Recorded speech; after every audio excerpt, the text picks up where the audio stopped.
તો કોણ કહે છે ઉપવાસ કરો? હું કહું છું કોઈ દાડો કે મારા માટે ભૂખ્યા રહો? હું તો કહું છું કે તમને જો ઉપવાસ ના થતા હોય ને, કોકને એવું હોય કે ઉપવાસ કરીએ તો ચક્કર આવન, મન ના લાગન, બરોબર, તો કોકને ઉપવાસ ના થતા હોય તો માતા એવું કહીશ થોડો નાસ્તો કરીને મારી પૂજા કરજો તો હું રાજી છું. તમારું મન જેમાં મોનો એમાં હું રાજી છું. કેમ કે તમારું મન જો કદાચ એકાગ્ર હશે, એક ધ્યાન કેન્દ્રિત થઈને કદાચ મારી ઉપાસના કરશે ને, તમારા મનથી મારી સુધી સંદેશો પહોંચશે ને તમારા મનથી મારો જવાબ મળશે. આ શું ખોટું? તનથી કરો એ બેકાર છે. બેકાર નહીં, એ ફળદાયક છે.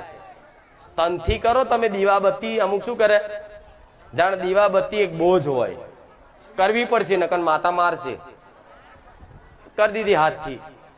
તો આ શું કર્યું? આ શરીરનું કર્મ બન્યું. શું કહેવાય? શરીરનું કર્મ બન્યું. દીવા કરે એટલે સત્કર્મ બન્યું. હવે સત્કર્મનું ફળ મળે તમને. દીવા અમથાય કરો, મન વગર ના કરો. દીવો કર્યો એટલે સત્કર્મ થયું. એ સત્કર્મનું ફળ મળશે તમને.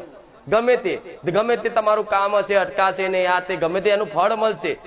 પણ જે અસલ દેવી શક્તિની કૃપા અને પ્રેમની અનુભૂતિ જોતી હોય ને, તો તમારા મનથી દીવા કરવા પડશે. હવે મનથી દીવા કરવા માટે મઢમાં જવાની જરૂર હોતી. તમે ભલે હું તો કહું દુનિયાના છેડામાં બેઠા હોય, નોકરી ધંધે હોય, ગમે તે હોય, પણ તમે મનથી વિચાર કરતા હોય, સ્મરણ કરતા હોય ને બસ માતાઓનો ખ્યાલ આવતા હોય ને, તો સમજી લો એ દીવો જ થાય છે અને આરતી જ થાય છે.